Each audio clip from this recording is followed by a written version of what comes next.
Hey there, I'm Carrie Beauvais, author of the Annie Oakley Mystery Series and the Grace Michelle Mystery Series, and I am back after a short hiatus with the Empowered and Inspired Women in History show. And I am so excited to be talking to you today about the famous Ziegfeld girl, Olive Thomas. I found her story so interesting. She died at 25 years old at the peak of her fame under very mysterious circumstances. Was her death accidental? Did she commit suicide, or was she murdered? You'll have to decide once you hear her story, which, by the way, was one of the very first Hollywood scandals in history. I was so fascinated by Olive and the story of her demise that I decided to use her as the inspiration for Sophia, one of the characters in my new novel, Grace in the Wings.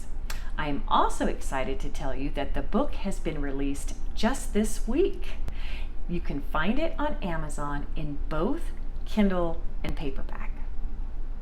I had such fun writing it, and it's already getting some pretty awesome reviews. One of the reviewers said this: readers can expect each of the following all at once: the misunderstandings of a Jane Austen romance, the strange sexual tension between a PI and a desperate dame in a film noir, and something reminiscent of Whitney Houston and Kevin Costner's relationship in The Bodyguard.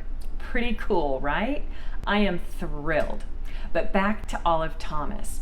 As I said, she was the inspiration for my character Sophia, Grace's sister, who is the doomed star of the Ziegfeld Follies. Sophia was so much fun to write. I can't wait until you get to know her better. But I digress.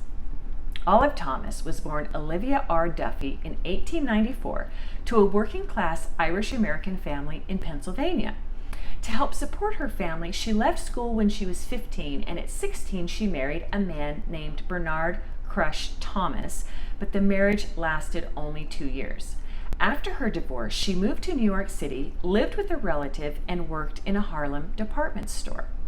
In 1914, Olive entered and subsequently won the Most Beautiful Girl in New York City contest, sponsored by the artist Howard Chandler Christie. Winning the contest helped establish her career as an artist model, and she would later pose for other artists, including a man by the name of Harrison Fisher.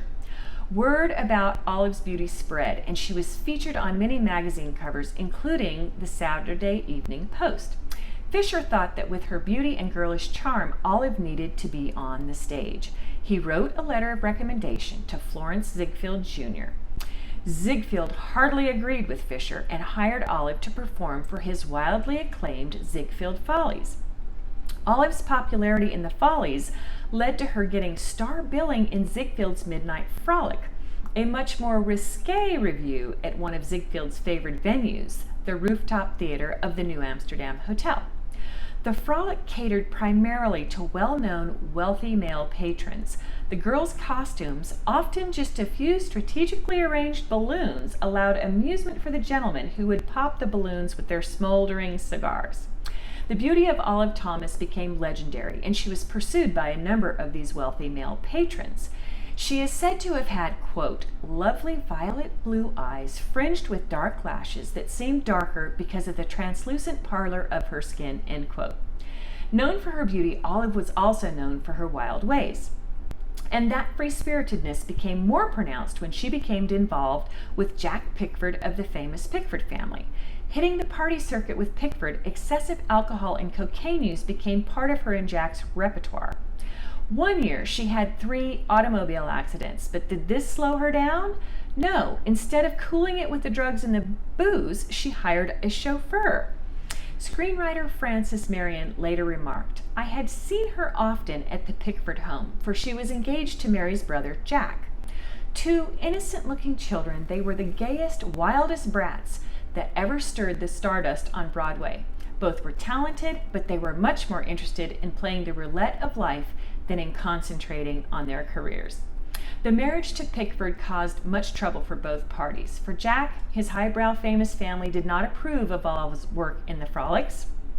And for Olive, her employer Florence Ziegfeld Jr. accused Jack of taking her away from his entertainment dynasty. There were also rumors floating around that Florence and Olive were romantically involved as well. Despite opposition opposition to their relationship from nearly everyone, Olive married Jack in 1916. Demanding show business schedules and all that hard partying took a toll on their relationship. In 1920, the couple decided to take a trip to Paris to reconnect. After a long night of dancing, drinking, and drugs, Olive and Jack went back to their hotel room. Jack crawled into bed, and Olive, after writing a letter to her mother, headed for the bathroom. Minutes later, Jack was awakened by Olive screaming, "Oh, God!" Jack got out of bed, went to the bathroom, and found his wife laying on the cold tile floor. According to Jack's account, when he arrived in the bathroom, she cried out to him to find out what was in the bottle. He said it was a toilet cleaning solution, and the bottle was marked poison. Jack claims to have forced her to drink water to help and also forced egg whites down her throat.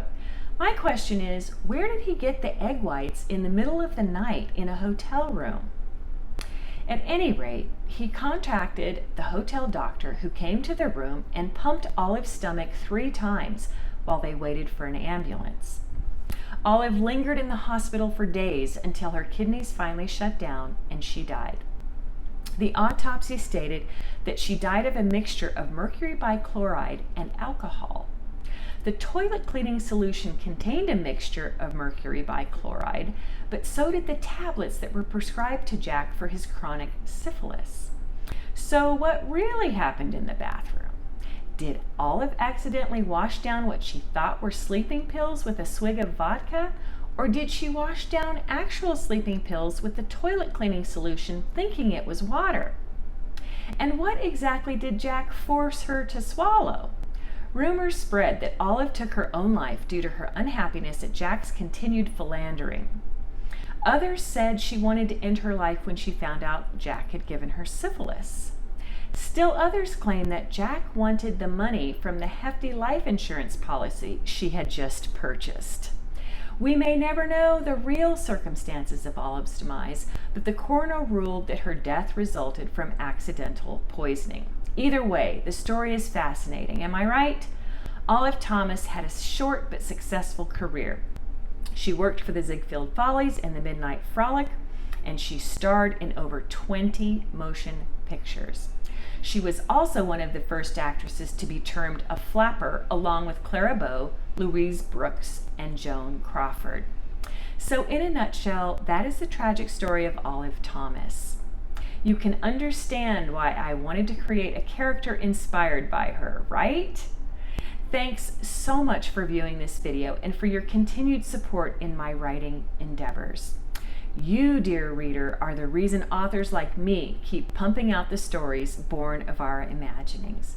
So, if you want to see how I developed the character of Sophia Michelle based upon the tragic Ziegfeld actress Olive Thomas, order Grace in the Wings today on Amazon.